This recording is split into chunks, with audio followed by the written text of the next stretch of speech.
عليكم ورحمة الله وبركاته. الحمد لله نحمده ونستعينه ونستغفره ونؤمن به ونتوكل عليه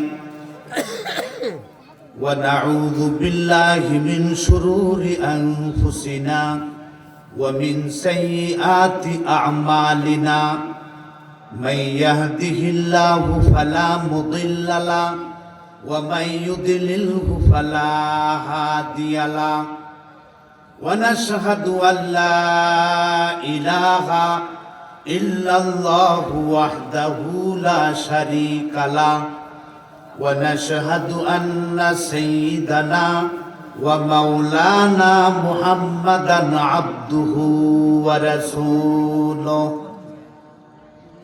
الذي أرسله بالحق بشيرا ونذيرا وداعيا إلى الله بإذنه وسراجا منيرا.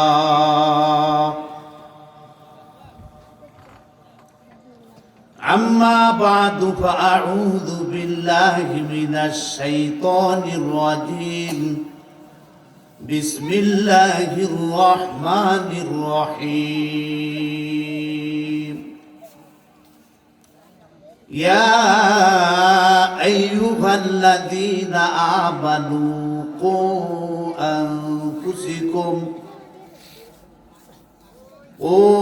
أنفسكم وأهليكم نارا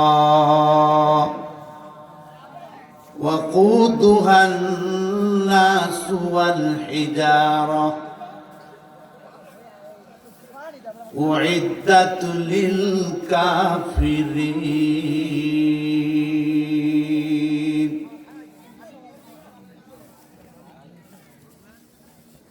وقال رسول الله صلى الله عليه وسلم كن عالما أو متعلما أو مستعميا أو محبا لم تكن خامسا فتهلك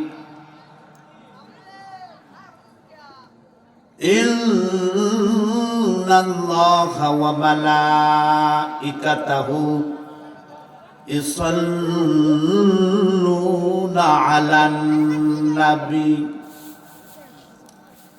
يا أيها الذين آمنوا صلوا عليه وسلموا تسليما.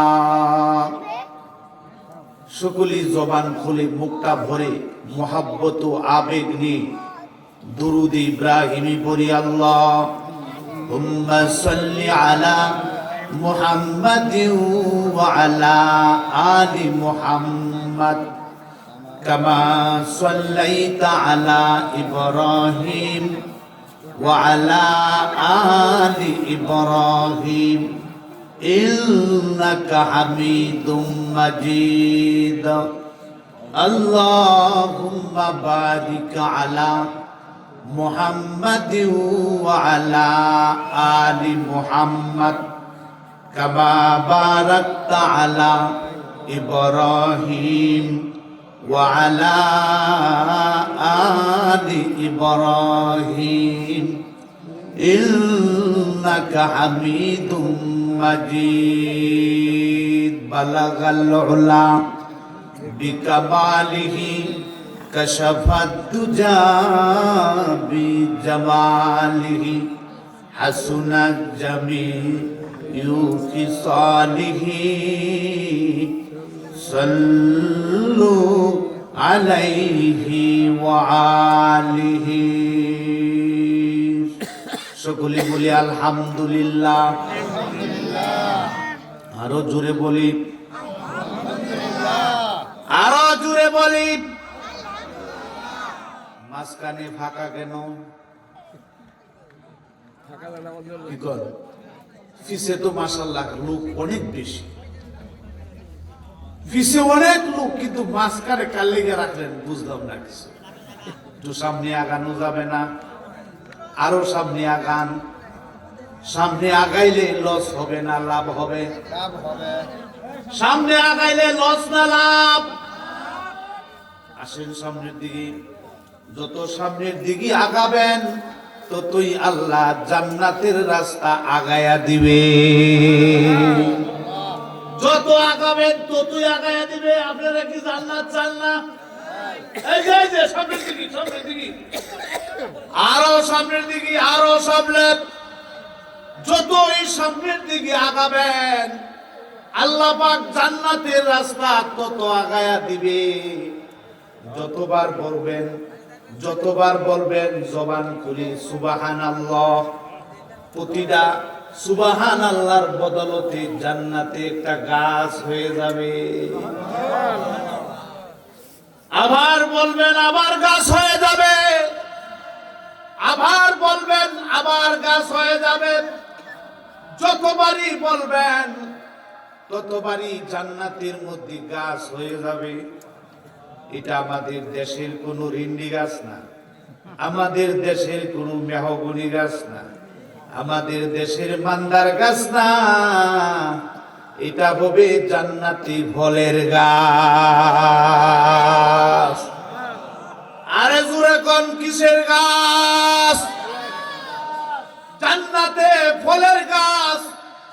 জান্নাতের ফলগুলি কি সুস্বাদু হবে? হাদিস শরীফের মধ্যে আছে একটা জান্নাতের এক একটা গাছের ফল, এক একটা ফলের মধ্যে 70 ধরনের মজা থাকবে। সুবহানাল্লাহ। জান্নাতের গাছের ফলগুলি বড় হবে না ছোট? বড় বড় হবে। কত বড় হবে? কত বড় হবে? জান্নাতের এক একটা গাছের ফল আমাদের দেশের মটকার মতো বড় হবে। সুবহানাল্লাহ।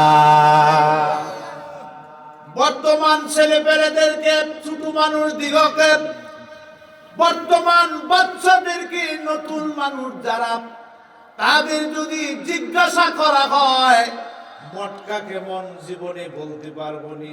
আইটা দেখাইতে হবে, না হয়তো ছবি দেখাইতে হবে, ঠিক না? আজ থেকে 20-30 বছর পিছনে গেলে মটকার মধ্যে আমাদের মা চাচিরা, মা মহিলারা গম রাখতো, ঠিক কিনা? বিচুন ধান রাখতো, চিনি রাখতো, চাউল ডাউল রাখতো। এর নাম হলো মটকা। এক একটা বড়ই হবে মটকার মতো বড়। সুবহানাল্লাহ কোন।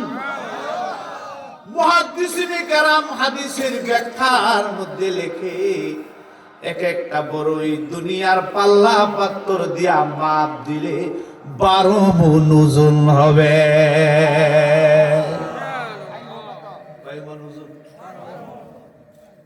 12 মণ ওজন হবে। আপনি বলতে পারেন শাক সূরার নাম কি? হ্যাঁ, শেখ সূরা। এই শেখচূড়া গ্রামের মানুষ আমরা বলতে পারি। আমার খুব মহব্বতের বন্ধু আবুল কালাম সাহেব ভাইজান আপনাদেরকে সুন্দর সুন্দর কথা শোনা, ঠিক কিনা? মাশাআল্লাহ, অনেক ভালো। আপনাদের সাথে মিলেমিশে থাকে। যত মাহফিল হয় ভাইজানের অবদান বেশি না কম? প্রত্যেকটা মাহফিলের মধ্যে গফর গায়ের পাগলার, প্রত্যেকটা মাহফিলের মধ্যে আমার ভাইয়ের অবদান সবচেয়ে বেশি। অনেক মাহফিল হয় ভাইয়ের সাহসে, ঠিক কিনা? ভাইয়ের সাহস দেয়, কালেকশন করে দেয়, আপনাদেরকে সমর্থন করে বিদায় আজকে সুন্দর সুন্দর মাহফিল হয়। তাহলে আমরা শাকসুরার ভাইজান, আমরা মনে মনে চিন্তা করতে পারি, পর্দার আড়ালে আমার মা মহিলারা চিন্তা করতে পারে যে আমরা এক একটা গাছের বড়ই যদি, জান্নাতের গাছের বড়ই যদি 12 মণ ওজন হয়, আমরা এই শাকসুরার ছোট মানুষ একটা বড়ই যদি উপরে পড়ে টব্বরাইয়া পড়লে টব্বরাইয়া মারা যাব, ঠিক কি না? তাহলে ভাইরা বন্ধুরা আমার, এত বড় যদি বড়ই হয়, আমরা ছোটখাটো মানুষ কিভাবে এই বড়ই খাবো, কিভাবে বড়ই গাছের নিচে যাব? আমার নবী করিম সাল্লাল্লাহু আলাইহি ওয়াসাল্লাম, সবাই বলেন সাল্লাল্লাহু, আরো জোরে বলেন সাল্লাল্লাহু সাল্লাল্লাহু আলাইহি ওয়াসাল্লাম বলেন, তোমাদের যাদেরকে জান্নাতে দেওয়া হবে, তোমরা প্রতিটি মানুষ এত বিশাল বড় হবে, হযরতে আদম নবীর মতো এমন ৬০ হাত লম্বা হবে। আদম নবী ৬০ হাত লম্বা ছিল। আমাদের হাতে না ওনার হাতে? বেড়া যত বড় হাতটাও তত বড়, ঠিক কিনা? আদম নবী ৬০ হাত লম্বা ছিল। এখন যদি আমরা ৬০ হাত লম্বা হইতাম, আদম নবীর মতো এত বিশাল বড় ৬০ হাত লম্বা যদি হইতাম, তাহলে এই শাকসুরার ৫ কাঠা জমিন বেচা একটা খাট বানাই লাগতো, ১০ কাঠা জমিন বেচা বিল্ডিং করা লাগতো। এখন আমরা এমন শুরু, এখন আমরা এমন পরিমাণে আল্লাহ তাআলা আমাদেরকে লাজ বানায়া দিছে। ৫ থেকে ৭ ফুট, ৫ থেকে ৭ ফুট লম্বা খাট হইলে ইয়ানাফ, যথেষ্ট হয়ে যায়, ঠিক কিনা? দুনিয়ার মধ্যে মানুষ যদি বাচ্চা থাকে, দুনিয়ার মধ্যে পুরুষ হোক, দুনিয়ার মধ্যে মহিলা হোক, যদি বাচ্চা থাকে, নিজের কাছে কিছু আনিজি লাগে, নিজের কাছে মানুষের সাথে হাঁটলে কিছু খারাপ লাগে, ঠিক কিনা? বেড়ি মানুষ দেখবেন বাচ্চা হইলে খালি উষা জোতা বেশি। গফরগাঁও মার্কেটের মধ্যে যাইয়া উঁচা জুতা লইয়া খালি দেখবেন ফাল্লায়া হাড়ে, ঠিক কিনা? দুনিয়ার মধ্যে আফসোস আছে না নাই? আছে না নাই? দুনিয়ার মধ্যে শুধু খালি আফসোস আর আফসোস। দুনিয়ার আফসোস শেষ হয় না। বেড়া যদি লম্বা হয়, বেডি হয়ে যায় বাচ্চা, ঠিক কিনা? বেডি যদি লম্বা হয়, বেড়া হয়ে যায় বাচ্চা, ঠিক কিনা? দুনিয়ার মধ্যে আফসোস থাকে। আল্লাহ রাসূল বলে, এ আমার উম্মতেরা রে, দুনিয়ার মধ্যে আফসোস থাকতে পারে, কিন্তু আখিরাতে কোনো আফসোস রাখবে না। আল্লাহ রাব্বুল আলামিন আদম নবীর মতো এত লম্বা তোমাকে বানায়া দিব, দুনিয়াতে কোনো আফসোস থাকবে না। দুনিয়ার মধ্যে তুমি সৌন্দর্য কম ছিলা, সুন্দর বেশি ছিল না, তুমি সুন্দর কম থাকার কারণে মানুষের কাছে গেলেও তোমার ভালো লাগতো না। কিন্তু আল্লাহ রাব্বুল আলামিন জান্নাতের মধ্যে কোনো আফসোস রাখবে না। যাদেরকে জান্নাতে দিবে, ইউসুফ নবীর মতো সুন্দর বানায়া দিব।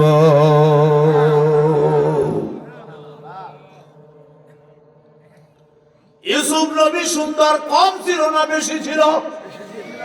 হযরত ইউসুফ নবী এতই সুন্দর ছিল, আমাদের নবীজি সাল্লাল্লাহু আলাইহি ওয়াসাল্লাম যখন মিরাজ শরীফের মধ্যে গিয়েছিল, আমাদের নবীজি মিরাজের মধ্যে যাইয়া ইউসুফ নবীর সাথে চতুর্থ আসমানে সাক্ষাৎ হয়ে গেল।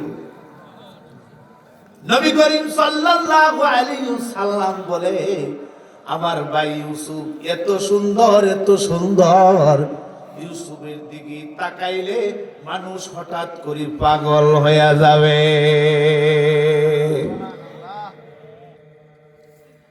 আল্লাহ রাব্বুল আলামিন ইউসুফ নবীর মতো সুন্দর বানায়া দিব। দুনিয়াতে তোমার কণ্ঠ সুর ভালো ছিল না, কণ্ঠ ভালো না থাকলে আজান দিলেও মানুষে ভালো হয় না, ঠিক কিনা? কণ্ঠ সুর যদি ভালো না থাকে, গান গাইলেও ক্ষমা দাও, ঠিক কিনা? অন্য মানুষ বাদ, যার লাগিয়া জানার জীবন, যার এত কষ্ট করিয়া কামাই করে খাওয়া, তার কাছে যদি বইয়া বইয়া গজল ক, হুইয়া হুইয়া যদি গজল ক, বউ ক ক্ষমা দাও, তোমার কণ্ঠ খুললে মনসা কাছেতে যাইতাম গা, ঠিক কিনা? আফসুস আছে না নাই? আমার ছাত্র বয়সে এক জায়গার মধ্যে ইমামতি করতাম। ওই জায়গাত একজন মুরব্বী আজান দিত। এর আজান শুনলে মানুষে খুব ঝগড়া লাগতো। ভাইরা বন্ধুরা আমার, দুনিয়ার মধ্যে আফসোস আছে না নাই? আল্লাহ রাব্বুল আলামিন আখিরাতে কোনো আফসোস রাখবে না। আল্লাহ রাব্বুল আলামিন যাদেরকে জান্নাতে দিবে তাদেরকে হযরতে দাউদ নবীর মতো কণ্ঠ দিয়া দিব। দাউদ নবীর এত মধুর কণ্ঠ ছিল। দাউদ আলাইহিস সালাম যখন নাকি জাবুর কিতাব তিলাওয়াত করত, দাজলা নদীর তীরে যখন জাবুর কিতাব তেলাওয়াত করত, দাউদ নবীর এত কণ্ঠর সুর, দাউদ নবীর এত মধুর লেহান, দাউদ নবীর কণ্ঠের সুরে সুরে পাখিগুলি, সুরের বহনায় বহনায় পাখিগুলি উড়ে উড়ে পড়ে যাইত। দাউদ নবীর এত মধুর কণ্ঠ। শনিবার দিন যখন জাবুর তেলাওয়াত করত, দাউদ নবীর কণ্ঠ সুরে সাগরের মাছগুলি ভাসিয়া যাইত। মাছের কোনো ধরনের চেতনা থাকতো না। পিপিলিকা পর্যন্ত থামিয়া যাইত, এমনকি বাতাস পর্যন্ত থামিয়া যাইত। দাউদ নবীকে এত মধুর কণ্ঠ দিয়েছিল। আল্লাহর রাসূল বলেন, তোমাদেরকে যাদেরকে জান্নাত দেওয়া হবে দাউদ নবীর মতো কণ্ঠ দেওয়া হবে। দাউদ নবীর কণ্ঠে হাসরের ময়দানে একটা কনফারেন্স হবে, হাসরের ময়দানে বিশাল একটা মাহফিল হবে। আল্লাহ রাব্বুল আলামিন, আল্লাহ রাব্বুল আলামিন কিয়ামতের দিনে মাহফিলের মধ্যে আল্লাহ পাক দাউদ নবীকে বলবে, দাউদ তোমার কণ্ঠে কোরআন তেলাওয়াত করো। পৃথিবীর শুরু লগ্ন থেকে কিয়ামত পর্যন্ত যত মানুষ আসবে সব মানুষগুলি হইবে শ্রোতা, আমাদের নবী হইবেন প্রধান অতিথি। সুবহানাল্লাহ। আমার আপনার দয়ার নবী, মায়ার নবী গো মুহাম্মাদুর রাসূলুল্লাহ সাল্লাল্লাহু আলাইহি ওয়াসাল্লাম হবে প্রধান অতিথি। আল্লাহ তাআলা বলবে, কারে না সুন্দর কণ্ঠ দিয়েছিলাম? সবাই বলবে দাউদ নবীর সুন্দর কণ্ঠ। আল্লাহ বলবে, দাউদ তোমার কণ্ঠে তুমি আজকে জাবুর তেলাওয়াত করা যাবে না, আজকে অন্য কোন কিতাব তেলাওয়াত করা যাবে না, তোমার মধুর কণ্ঠে কোরআন শরীফ তেলাওয়াত করা। দাউদ নবীর কণ্ঠে যখন কোরআন তিলাওয়াত করবে আল্লাহ রাব্বুল আলামিন এত সুর বাড়ায়া দিবে, এত মধুর লেহান হবে, এত মধুর কণ্ঠ হবে। দাউদ নবীর কণ্ঠ শোনার সাথে সাথে হাসরবাসীরা বেহুশ হইয়া পড়িয়া যাবে, এমনকি হাজার হাজার বছর চলিয়া যাবে। আল্লাহ যতক্ষণ পর্যন্ত চেতনা ফিরাইয়া না দিবে ততক্ষণ পর্যন্ত চেতনা আসবে না।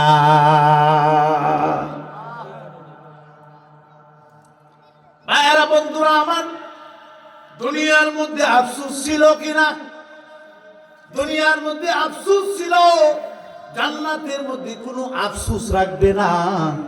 আল্লাহ রাব্বুল আলামিন যাদেরকে জান্নাতে দিবে আল্লাহ পাক তাদেরকে ব্যবহার বানায়া দিবে, এত সুন্দর ব্যবহার, এমন মধুর, এমন ব্যবহার তার দিয়া দিব। আমাদের নবী মুহাম্মাদুর রাসূলুল্লাহ, জোরে কন্যা সাল্লাল্লাহু আলাইহি ওয়াসাল্লাম, আমাদের নবীজির মতো এত সুন্দর ব্যবহার দিয়া দিব। ভাইজানেরা আমার, আমাদের সমাজে, আমাদের গ্রামে গঞ্জে বিভিন্ন জায়গায় তাকিয়ে দেখবেন মানুষের ব্যবহার কত ধরন। এমন মানুষ আছে তার কাছে দিয়াই যাওয়া যায় না। বকরি ছাগল যদি গরু তার ক্ষেতের কাছে দিয়া যায় জীবনটা দিয়া চিল্লানি মারে, ঠিক কিনা? আছে না নাই? হায় হায়, আপনাদের গফরগাঁও স্ট্যান্ড থেকে, রেলগাড়ির স্টেশন থেকে এমনও মানুষ আছে রেলগাড়ির মধ্যে যখন উড়ে কারে কেডা ভাড়া দিব, কারে কেডা ধাক্কা দিব, কারে কেডা ফালাইয়া দিব, কোনো দিশা বিশা নাই, ঠিক না? কার আগে কেডা উঠবো জাতাজাতি যদি ফারাফারি উড়া উড়ি দেখতে চাও রেলগাড়ির মধ্যে উঠতে যাও। ওইখানে দেখবেন কারো এমনও লোক আছে ফারাইয়া যদি আপনি সামরাও নেন গা কোনো সমস্যা নাই। এমনও লোক আছে ফারা মারলে আপনারে কামড় দিয়া খায়া লইব, ঠিক কিনা? ফারাটা মারার সাথে সাথে মনে হয় মান্দার কাটা বেজে গেছে, ঠিক কিনা? আগুন জ্বললা ওঠে। প্রিয় ভাইজানেরা আমার, আল্লাহ পাক যাদেরকে জান্নাত দিবে হযরত মুহাম্মদুর রাসূলুল্লাহ সাল্লাল্লাহু আলাইহি ওয়াসাল্লামের মতো ব্যবহার দিব। আমাদের নবীজির ব্যবহার শোনার সাথে সাথে কাফের পর্যন্ত মুসলমান হয়ে গেছে। কাফেররা পর্যন্ত মুসলমান হয়ে গেছে। আমাদের নবীজির ব্যবহার কেমন ছিল কিতাবের মধ্যে লেখে, এক বার মসজিদ মে আকার পেশাব করনে লাগা। এক বাইরা ব্যক্তি মসজিদের মধ্যে আসিয়া পেশাব করতে লাগলো। নবী করিম সাল্লাল্লাহু আলাইহি ওয়াসাল্লাম সাহাবায়ে কেরামদেরকে নিয়ে বসে আছে। এমন অবস্থায় সাহাবায়ে কেরাম বলে, ওগো নবীজি, মসজিদ হইল আমাদের ইবাদতখানা, মসজিদ হইল আমাদের সাজদার জায়গা, মসজিদের মধ্যে পেশাব করবে আমরা থাকতে এটা হয় না। নবীজি একটু হুকুম দেন, একটা কূপ দিব, দুইটা ডুম বানাইয়া লাইব। আপনারা বলেন দেখি মসজিদের মধ্যে আপনারা কেউ পেশাব করতে দিবেন? দিবেন কেউ? কেউ দিবেন না। নামাজ ফরজ আর না ফরজ, আমাদের ইবাদতখানা মসজিদের মধ্যে মুততে দেওয়া হবে না। ভাইয়েরা, বন্ধুরা আমার, সাহাবায়ে কেরাম নবীজির কাছে বলতেছে, এই গয়রাটা কাছে থেকে শুনতেছে। গয়রা কয়, হায় হায়, আমাদের মান্ডব ঘরের মধ্যে যদি মুক্ত যায়, আমাদের মিথ্যা ধর্ম, আমরা মূর্তি পূজা করি, আমাদের মান্ডব ঘরের মধ্যে যদি মুতে কেউ তার জীবন রাখতাম না।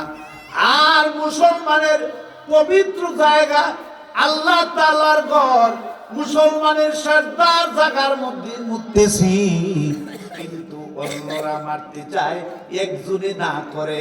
উনার মতো সুন্দর মানুষ আর আমি জীবনে দেখি নাই, উনার মতো এত মধুর ব্যবহার আমি দেখি নাই। ওরা কয় মারতো, আর উনি কয় মুততে দাও, ডিস্টার্ব করো না।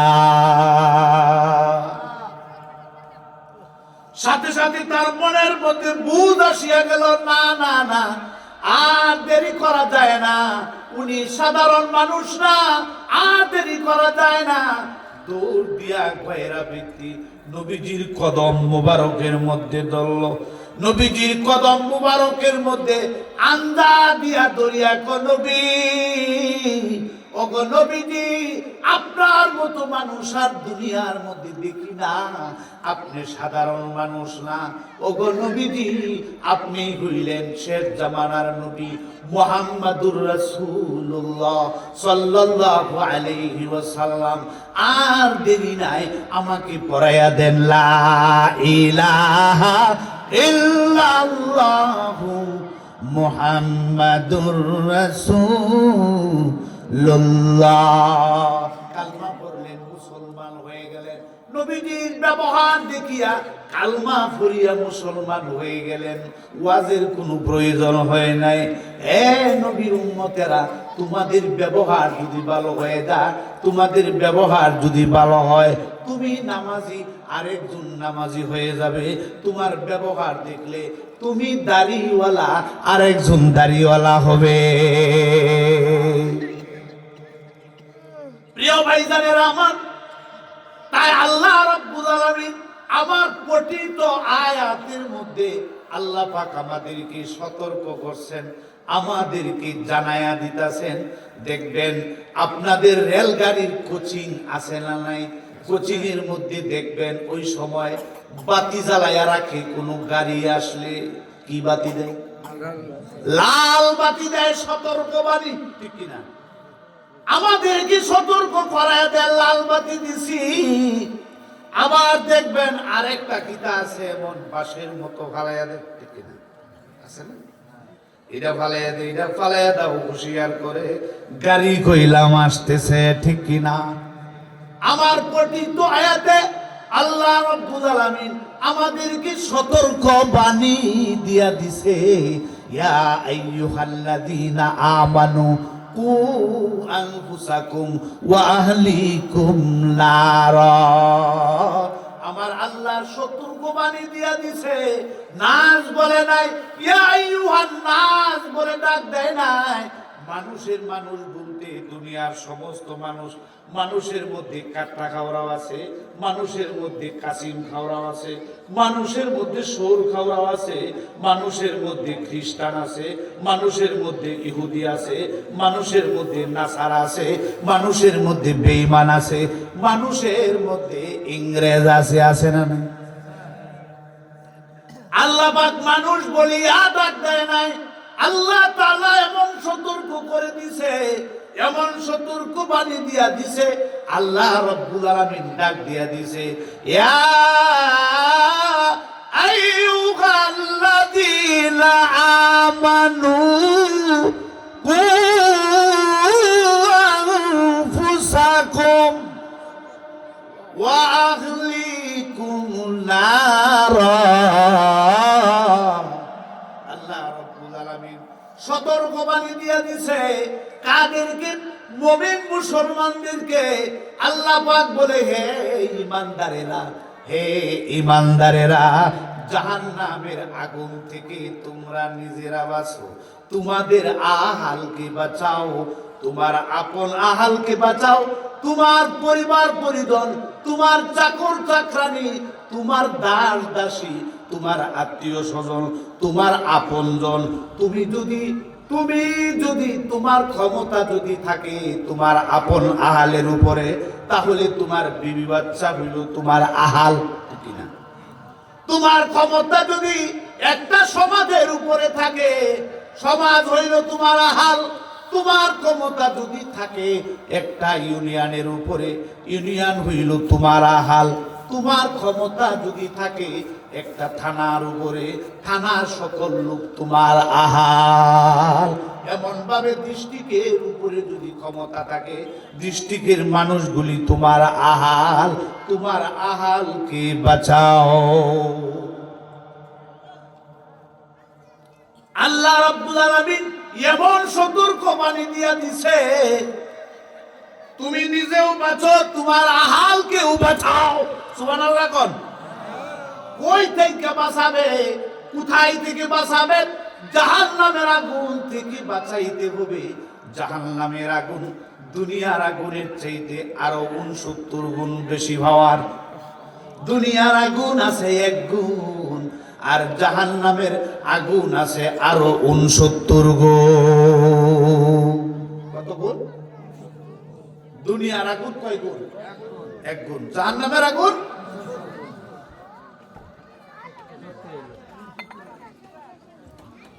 জাহান্নামের আগুন আছে আরো 69 গুণ।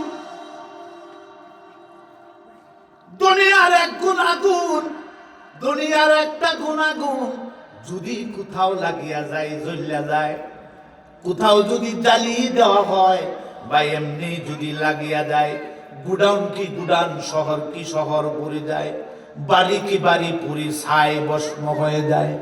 এমনকি দেখছেন ইউরোপ কান্ট্রির জঙ্গলাগুলির মধ্যে আগুন লাগছে, ঠিক কিনা? আমেরিকাও লাগছে। পড়তে পড়তে পড়তে পড়তে পড়তে দিনের পর দিন যায়, রাত্রের পর রাত্র যায়, কিন্তু আগুন আর নিবাইতে পারে না, ঠিক কিনা? হায় হায়, 1 গুণ আগুনের কত পাওয়ার! 1 গুণ আগুনের কত পাওয়ার! ব্রিক ফিল্ডের মধ্যে, ইটের বাড়ার মধ্যে যখন ইট পুরা হয়, ইটের বাড়ার মধ্যে একটা চুলা যদি খুলিয়া দেওয়া হয়, এই চুলার আগুন এত পাওয়ার, এত পাওয়ারফুল। এই চুলা দিয়া যে কোনো জিনিস দেওয়া হয় সাথে সাথে পুরিয়া ছাই ভস্ম হয়। তাহলে এক গুণ আগুনের এত পাওয়ার, এক গুণ আগুনের এত পাওয়ার, আল্লাহ রাব্বুল আলামিন আরো 69 গুণ আগুনের সাথে এড করে দিব। মোট 70 গুণ আগুন। আল্লাহ রাব্বুল আলামিন জাহান্নামের আগুনকে 1000 বছর জাল দেওয়ার জন্য বলছেন। প্রথম 1000 বছর জাহান্নামের আগুনকে জাল দিয়েছেন, তারপরে আবার দ্বিতীয়বার আরো 1000 বছর জাল দেওয়ার জন্য বলছেন, আরো 1000 বছর জাল দিছে। আবার হুকুম করলেন আরো 1000 বছর, মোট 3000 বছর জাল দেওয়ার পর এবার জাহান্নামের আগুনের মধ্যে কোনো আলো নাই। জাহান্নামের আগুন শুধু অন্ধকার আর অন্ধকার, কালো হয়ে গেছে। বলেন নাউজুবিল্লাহ। আরো জোরে বলা যাবে নাকি নাউজুবিল্লাহ? জাহান্নামে আমরা কি কেউ যাইতে চাই? জাহান্নামের মধ্যে আমরা কেউ যাইতে চাই না। কেননা জাহান্নামের আগুন থেকে বাঁচার জন্য আল্লাহ বলছেন। কেন বলছেন ভাইজানের আমার? আগুনের শাস্তি হইল সবচেয়ে বড় শাস্তি। মানুষের কাটতে গেলে ভালো হয় তাড়াতাড়ি, ফাইটতে গেলেও তাড়াতাড়ি ভালো হয়ে যায়, ভাঙ্গে গেলেও ভালো হয়ে যায়। কিন্তু আগুনে পুরার মতো জ্বালা যন্ত্রণা আর দুনিয়াতে এমন শাস্তি আর নাই। যাদের হাত পাও পুড়ছে, শরীর পুড়ছে, বলতে পারবে কি জ্বালা যন্ত্রণা। আগুনের হইল, আগুনের শাস্তি হইল সবচাইতে কড়া শাস্তি। আগুনের শাস্তি হইল সবচাইতে মজবুত শাস্তি। আর জাহান্নামের আগুনের স্বভাব আরো খারাপ। দুনিয়ার আগুনের কাছে গেলে পুড়ে, জাহান্নামের আগুনের স্বভাব দৌড়াইয়া ধরে। দুনিয়ার আগুনের স্বভাব হইল আগে উপরটা পুড়ে, জাহান্নামের আগুনের স্বভাব হইল চামড়া গোশত ভেদ করিয়া আগে কলিজায় ধরে। এত কঠিন জাহান্নামের আগুন। এই জাহান্নামের আগুন থেকে আল্লাহ রাব্বুল আলামিন বলছেন, তোমরা নিজেরা আগে বাঁচো, তোমার আহালকে বাঁচাও। কেননা যে জাহান্নামের ইন্ধন হবে মানুষ আর পাথর, জাহান্নামের মধ্যে লাকড়ি হবে মানুষ আর পাথর। পাথরের দ্বারা তাফসীরের কিতাবের মধ্যে লেখে, তাফসীরে কবিরের মধ্যে উল্লেখে, পাথরের দ্বারা মুরাদ হলো, পাথরের দ্বারা মুরাদ হলো যেই সমস্ত পাথরগুলি দিয়া মূর্তি পূজা করত, মূর্তি বানায়া বানায়া পূজা করত মুশরিকরা, ওই মূর্তিগুলিকে উদ্দেশ্য করা হয়েছে। আর মানুষ দ্বারা বলা হয়েছে যেই মানুষগুলি আল্লাহর হুকুমের দ্বার ধারে না, নবীজির সুন্নতের দ্বার ধারে না, মাদ্রাসার দ্বার ধারে না, মসজিদের দ্বার ধারে না। আজকে এখানে মাহফিল হইতেছে, কিন্তু কিছু কিছু মানুষ আছে দেখবেন দোকানপাটে থাকিয়া কয় এখান থেকে ওনা যা, ওইখানেও যাইব কিসের জন্য? ঠিক কিনা? আরো কিছু মানুষ আছে এরা আরো মস্কারি করে, হুদাই ঠান্ডার মধ্যে বইয়া রয়েছে, খায়া তো কাম নাই, ঠান্ডার মধ্যে বইয়া রয়েছে। নামাজ পড়তে যায়, নামাজ পড়িয়া কারা কি করছে, রোজা কইরা কারা কি করছে, আল্লাহুবিল্লাহ। এই সমস্ত মানুষদেরকে দিয়া আল্লাহ রাব্বুল আলামিন জাহান্নামের নরম লাকড়ি বানাবো। আর ওই মুশরিকদের মূর্তি দিয়া, ওই পাথরগুলি দিয়া আগুন জ্বালাইব। একটু জোরে বলা যাবে নাকি নাউজুবিল্লাহ? জোর হইতেছে না, আরো জোরে বলা যাবে না? আল্লাহ যেন আমাদেরকে জাহান্নামে না দেয়, আমাদেরকে জাহান্নামে না দেয়, আমাদের সন্তানদেরকে জাহান্নামে না দেয়। তবে এত বিশাল, এত কঠিন, এত ভয়ঙ্কর জাহান্নাম, জাহান্নামে তো গভীরতা। নবী করিম সাল্লাল্লাহু আলাইহি সাল্লাম বলেন, জাহান্নামের নিকট থেকে, কিনারা থেকে একটা পাথর যদি নিক্ষেপ করা হয়, পাথর যদি ফালাইয়া দেওয়া হয়, 70 বছর লাগবে জাহান্নামের তলদেশে গিয়া ঠেকতে। এত বিশাল জাহান্নাম, এই জাহান্নাম থেকে বাঁচার দরকার আছে না নাই? আরো জোরে বলি, দরকার আছে না নাই? এই জাহান্নাম থেকে বাঁচার জন্য আমার আপনার নবী, সমস্ত মাখলুকাতের নবী, নবীদের নবী, সমস্ত নবীদের নবী, হাবিবে কিবরিয়া জনাবে মুহাম্মাদুর রাসূলুল্লাহ, মুখাফফে মাজমুআত সারওয়ারে কায়নাত মুহাম্মাদুর রাসূলুল্লাহ। একটু মুখটা ভরে করলাম, মুহাম্মাদুর রাসূলুল্লাহ সাল্লাল্লাহু আলাইহি ওয়াসাল্লাম। আমার নবীজি বলেন, এই জাহান্নাম থেকে বাঁচার জন্য চারটা রাস্তা আছে। সুবহানাল্লাহ। কয়টা? জাহান্নাম থেকে বাঁচার রাস্তা কয়টা? জাহান্নাম থেকে বাঁচার চারটা রাস্তা আছে। এক নাম্বার রাস্তা নবীজি বলেন, কোন আলিমান, তোমরা যদি জাহান্নাম থেকে বাঁচতে চাও, এক নাম্বার রাস্তা হইল তোমরা আলেম হও। এখন বলতে পারেন আমরা আলেম, সকলেই তো আলেম হতে পারি নাই। আলেমের স্তর হইল তিনটা। একটা হইল সাধারণ, একটা স্তর হইল প্রাথমিক, আর একটা স্তর হইল মাধ্যমিক, আর একটা স্তর হইল সর্বোচ্চ। প্রাথমিক, মাধ্যমিক আর উচ্চ স্তরের আলেম। ঠিক কিনা? উচ্চ স্তরের আলেম হওয়া তো সম্ভব না, ঠিক কিনা? উচ্চ স্তরের আলেম কি সবাই হতে পারে? সবাই হতে পারে না। উচ্চ স্তরের আলেম আপনাদের গফরগাঁও ছিল, জোরে সোরে বলেন না সুবহানাল্লাহ। আপনাদের ইউনিয়নের নাম কি? আপনাদের ইউনিয়নের নাম পাঁচবাগ, ঠিক কিনা? এই পাঁচবাগের মধ্যে বহু বড় বড় আলেম ছিল, উচ্চ স্তরের আলেম। কন্যা সুবহানাল্লাহ। যিনি তাফসীরে মারিফুল কোরআনের লেখক, ওনার নাম কি? হযরত মাওলানা মুহিউদ্দিন খান সাহেব রাহমাতুল্লাহি আলাইহি, ঠিক কিনা? উনি উচ্চ স্তরের আলেম ছিলেন। পাঁচবাগীর হুজুর উচ্চ স্তরের কামেল আলেম ছিলেন। আপনাদের আর একজন হযরতের কাছে আমি হাদিস পড়েছি, ওনার নাম আপনারা জানেন, আব্দুল আলিম সাহেব, ঠিক কিনা? ঠিক কিনা?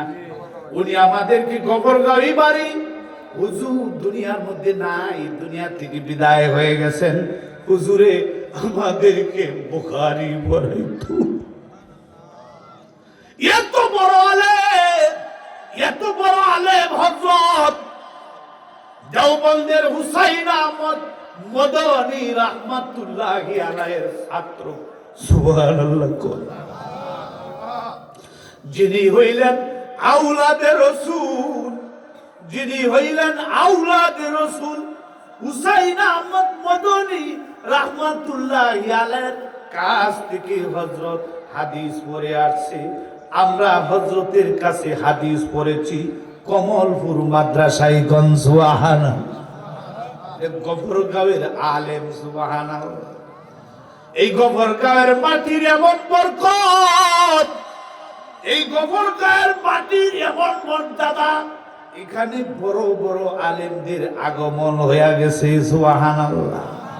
কয়জনের নাম বলবো? আরো বড় বড় আলেম এখানে আসিয়া গেছে, ঠিক কিনা? বুরহানুদ্দিন রাহমাতুল্লাহি আলাইহি আমরা দেখি নাই, কিন্তু হযরত দেওবন্দ থেকে খুব বড় আলেম হইয়া আসছেন। উনি খুব কামের লোক ছিলেন। সুবহানাল্লাহ। পাশেই আপনাদের কাছে পাখুন্দি আছে, ঠিক কিনা? এখানেও সবচেয়ে বড় আলেম বুজুর্গ ছিল আব্দুল হালিম হুসাইনি রাহমাতুল্লাহি আলাইহি। এদের বরকতে, এদের দোয়া, এদের সহবতেই আমরা আজকে গফরগাঁওয়ের আলেম, আজকে আমরা 30 সালের আলেম, ঠিক কিনা? এদের সহবতি আর এদের বরকতে। তাই বলতেছিলাম যে আল্লাহ রব্বুল আলামিন আমাদেরকে জাহান্নাম থেকে বাঁচানোর জন্য যে চারটা পথ বলছেন, চারটা পথের মধ্যে এক নাম্বার পথ বলছিলাম আলেম হইতে হবে, ঠিক কিনা? উচ্চ স্তরের আলেম হইল আব্দুল হালিম হুসাইনি। উচ্চ স্তরের আলেম ছিল হযরত মাওলানা মুহিউদ্দিন রাহমাতুল্লাহি আলাইহি, পাঁচবাগী হুজুর রাহমাতুল্লাহ আলাইহি, আব্দুল আলিম সাহেব, আব্দুল আলিম রাহমাতুল্লাহি আলাইহি। উনারা ছিল বড় বড় আলেম, উচ্চ স্তরের আলেম। সুবহানাল্লাহ। এমন হওয়া সকলের জন্য সম্ভব না, এমন হওয়া সকলের ব্রেইনেও ধরবে না। মধ্যস্তরের আলেম হতে পারলেও জাহান্নাম থেকে বাঁচা যাবে, ঠিক কিনা? মধ্যম স্তরের আলেম যেমন মাদ্রাসার পাঠ্য কিতাবগুলি ভরাইতে পারে, ঠিক কিনা? এমনও সবার জন্য হওয়া সম্ভব না, এমনও সবার জন্য সম্ভব না। তাহলে প্রাথমিক এলমে দ্বীন আমাদের, যদি প্রাথমিক এলেম আমাদের মধ্যে থাকে, আল্লাহ রব্বুল আলামিন তারপরে আমাদেরকে জাহান্নাম থেকে বাঁচাবে। প্রাথমিক এলেম, প্রাথমিক এলেম কোনটা? প্রথম স্তরের এলেম কোনটা আমাদের জানার দরকার আছে না নাই? প্রাথমিক পর্যায়ের এলেম হলো এই মাদ্রাসাগুলির মধ্যে শেখানো হয়, নুরানি মক্তবের মধ্যে শেখানো হয়, ঠিক কিনা? প্রাথমিক পর্যায়ের এলেম ওযুর মধ্যে কয়টা ফরজ আছে, কি কি কারণে ওযু ভঙ্গ হয়ে যায়, কি কি কারণে নামাজের বাহিরে ভিতরে কয়টা ফরজ আছে, কি কি কারণে নামাজ ভঙ্গ হয়ে যায়, নামাজ ভঙ্গ হওয়ার কারণ কয়টা, ঠিক কিনা? নামাজের বাহিরে ভিতরে কয়টা ফরজ আছে, এই সমস্ত এলেমগুলি মাদ্রাসায় শেখানো হয়। ভাইয়েরা, বন্ধুরা আমার, এই সমস্ত এলেম এই মাদ্রাসার মধ্যে শেখানো হয়। ওযু যদি আপনি না জানেন কিভাবে ওযু করবেন, বদনা দিয়া পানি ঢেললে মাথা ভিজাইলে তো হবে না, ঠিক কিনা? আমরা উত্তরবঙ্গে গেছি দাওয়াতে তাবলীগের দাওয়াত দেওয়ার জন্য, কিন্তু ওখানে মানুষ প্রশ্ন করে হিন্দুদেরকে দাওয়াত দিবেন, আমাদেরকে কেন দাওয়াত দেন? জিজ্ঞাসা করা হইল ওযুর ফরজ কয়টা? সে বলে ওযু বুঝি জানি না, আপনারা শিখাই দিয়েছেন না। এই না, ওযু বুঝি জানি না, ওযুর ফরজ হইল 19টা। কয়টা? হাই হাই, ওযুর ফরজ বলে 19টা। তার বউয়ে জ্বালানা দা 4 আঙ্গুল দেখাইতেছে, 4 আঙ্গুল দেখাইতেছে। গো হুজুর, 4 আঙ্গুল দেখাইতেছে তার জামাইরে ইশারা দিয়া।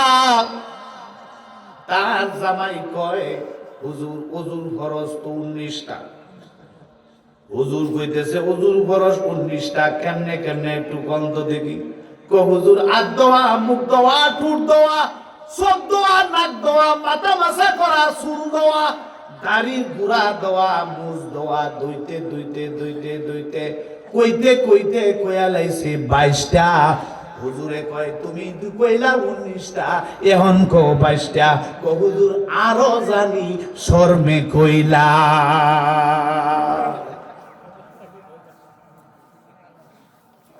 তাহলে ভাইজানের আমার, প্রাথমিক জ্ঞান না থাকলে ওযুর ফরজ এমনই কইব, ঠিক কিনা?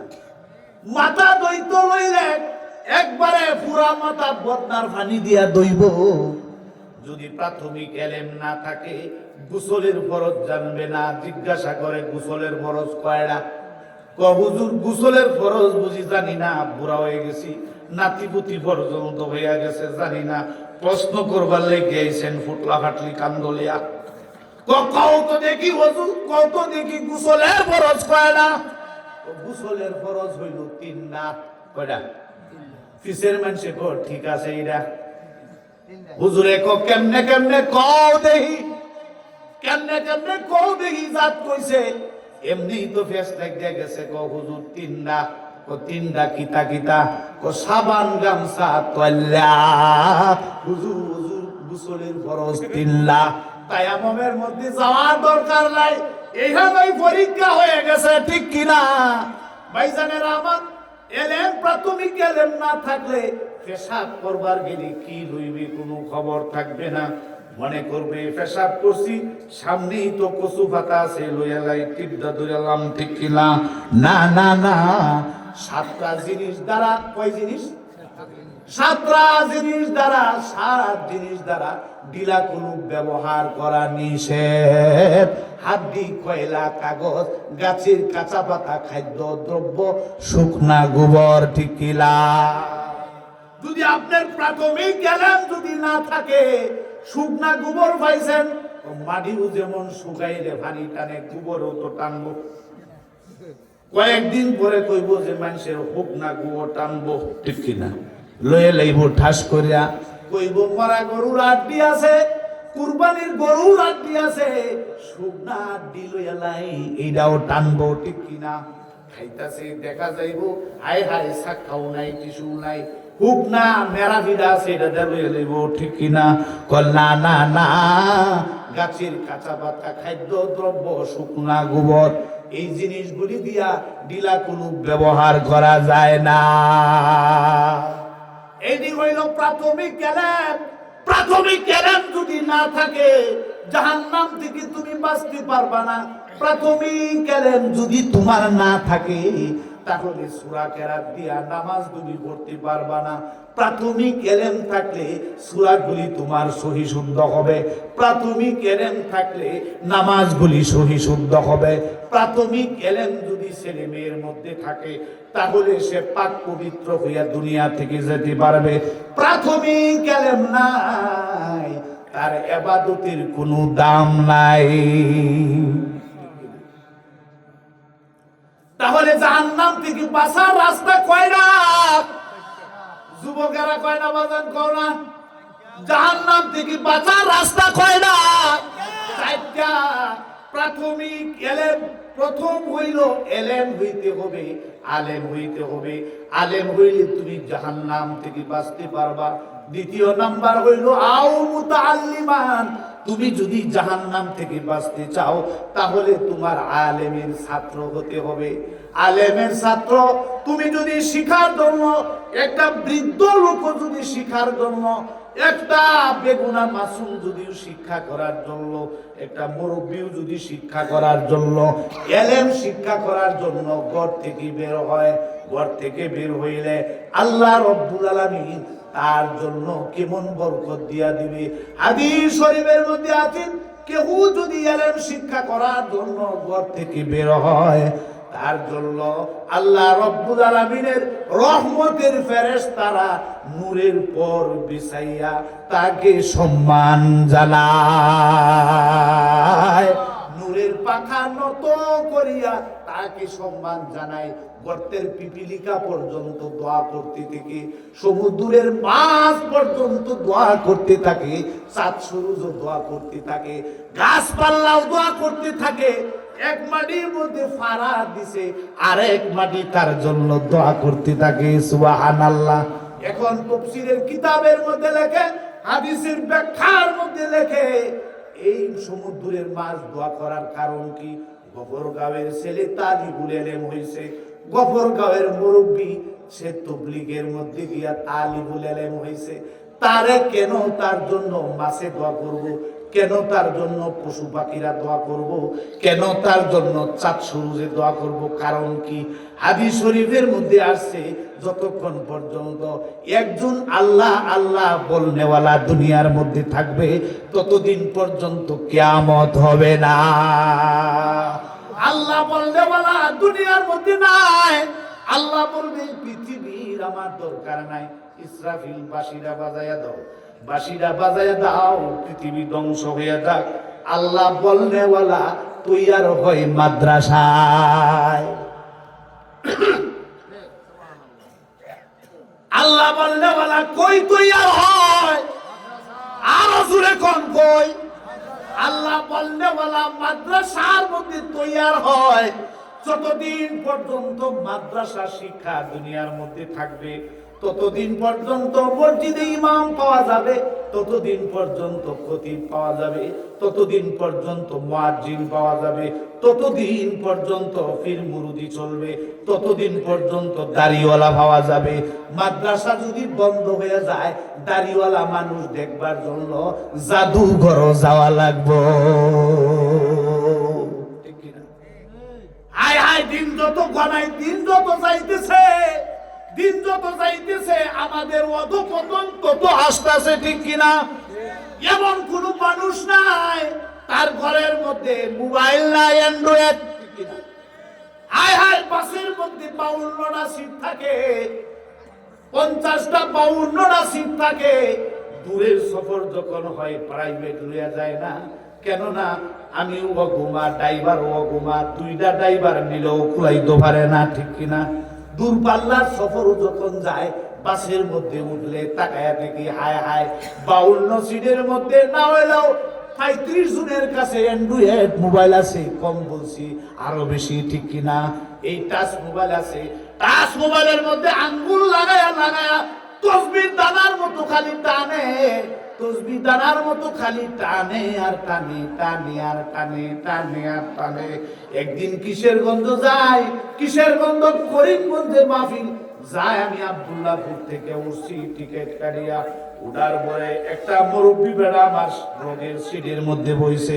বেড়া এমন বুড়ার বুড়া, বেড়ার চুকের পশম পর্যন্ত, বেউ পর্যন্ত সাদা হয়ে গেছে, দাড়ি তো সাদা হয়েছে, চামড়া পর্যন্ত বলছে। এমন বুড়ার বুড়া, একেবারে জাম বুড়া হয়ে গেছে। ঠিক কিনা? এমন বুড়া বেড়া এই যে টাচ মোবাইলের প্রতি তাকাই, সেখানে আঙ্গুল দিয়ে মারে আর মারে, মারে আর মারে, মারে আর মারে, মারে আর মারে। 3.5 ঘন্টার রাস্তায় একবার আমার দিকে চাইল না। আমি কি বেড়া না বেড়িটাও দেখলো না? কি অবস্থা প্রিয় ভাইজানেরা আমার। তাহলে তাকিয়ে দেখেন, প্রাথমিক জ্ঞান যদি না থাকে বাঁচতে পারবে? বাঁচতে পারবে না। এমন ভাবে মানুষ মোবাইল দেখা শুরু করছে, রাতকে রাত শেষ হয়ে যায়, নামাজের কোনো খবর নাই। এমনকি এমনও মানুষের সংবাদ আছে, আমারে বলছে হুজুর মুখরে একটু ঠেলামেলা দিয়ে নেন, কুকেরে প্রস্তাব পায়খানা আয়া বলতেছে বুড়া বেড়া, তারপরেও মোবাইল দেখা ক্ষমা দেয় না। অনেক খবর পাওয়া গেছে কাফরে সুরে পায়খানা করে দিছে, তারপরেও মোবাইল দেখা ক্ষমা দেয় নাই। কেমন জাদু লাগায় দিছে। ঠিক কিনা ভাইজানেরা আমার? তাহলে প্রাথমিক আমাদের জাহান্নাম থেকে বাঁচার 1 নাম্বার পথ হইল আমাদের আলেম হতে হবে। 2য় নাম্বার পথ হইল তালিবুল ইলম, আলেমের ছাত্র হতে হবে। আলেমের ছাত্র যদি হন, তাহলে আল্লাহ রাব্বুল আলামিন আপনাকে, আপনার জন্য সমস্ত মাখলুকাতে দোয়া করবে। আপনাকে আল্লাহ রাব্বুল আলামিন জাহান্নাম থেকে মুক্তি দিয়া দিবে। কোন সুবহানাল্লাহ। তালিবুল ইলম হইলে কবরের মধ্যেও সহজ আছে, আছে না নাই? কবরের মধ্যে উপকার আছে না নাই? দুনিয়ার মধ্যে উপকার হইল তালিবুল ইলম যতদিন দুনিয়ার মধ্যে থাকবে, ততদিন পর্যন্ত পৃথিবী ধ্বংস হবে না। আর কবরের মধ্যে উপকার হইল তালিবুল ইলমের জন্য, কবরের মধ্যে আযাব হবে না। বলেন সুবহানাল্লাহ। বিশ্ব বিখ্যাত একটা তাফসীর, তাফসীরের নাম শুনেছেন আপনারা? তাফসীরের নাম হইল তাফসীরে কবির, লেখক হইল আল্লামা ফখরুদ্দিন রাজি রাহমাতুল্লাহি আলাইহি। আল্লামা ফকিরউদ্দিন, ইমাম ফখরুদ্দিন রাজি রাহমাতুল্লাহি আলাইহি, উনি উনার কিতাবের মধ্যে লেখেন, একটা ঘটনা আনছেন হযরত মুসা কালিমুল্লাহর ঘটনা। মুসা আলাইহিস সালাম তুর পর্বতের মধ্যে আমার আল্লাহর সাথে কথা বলার জন্য যাচ্ছে। পথের মধ্যেই দেখে একটা কবর, কবরের মধ্যে শাস্তি হচ্ছে, জাহান্নামের ভয়ঙ্কর শাস্তি। মুসা আলাইহিস সালাম দেখিয়া দেখিয়া চলিয়া গেল। আল্লাহর সাথে দ্বিধার করিয়া আসার পথে আবার তাকায়া দেখি কবরের মধ্যে, কবরটা এবার খুব শান্তিতে আছে, কবরবাসী ঘুমাইতেছে। কোন সুবহানাল্লাহ। কোনো আযাব নাই, কোনো কিছুই নাই, ঘুমাইতেছে। কবরবাসীকে ডাক দিয়া বললেন, এ কবরবাসী, কিছুক্ষণ আগেই দেখলাম তোমার কবরে আযাব, এখন দেখি শান্তির কোনো অভাব নাই। বলো তো দেখি, এত তাড়াতাড়ি এত দ্রুত গতিতে কেমনে তোমার কবরের আযাব বন্ধ হয়ে গেল? হযরত মুসা আলাইহিস সালামের প্রশ্নের জবাবে কবরবাসী বললেন, আল্লাহর নবী মুসা, আমার তেমন কিছু আমল নাই, আমার অপরাধের কারণে, অন্যায় করার কারণে, পাপ করার কারণে আজকে আমার কবরের মধ্যে আযাব হচ্ছিল, কিন্তু আমার একটা ওসিয়ত আজকে কাজে লাগিয়া গেছে। আমার বিবি সাহেব, আমার মৃত্যুর সময় আমার বিবি সাহেবকে ওসিয়ত করিয়া আসছিলাম, তোমার গর্ভে যে সন্তানটা আছে, ছেলে হোক আর মেয়ে হোক, এই সন্তানটারে তুমি আল্লাহর কালাম শিখাইও। কোন সুবহানাল্লাহ। আল্লাহর কালাম শিখায়ও। আজকে আমার সন্তানরা পড়ার যোগ্য হয়েছে।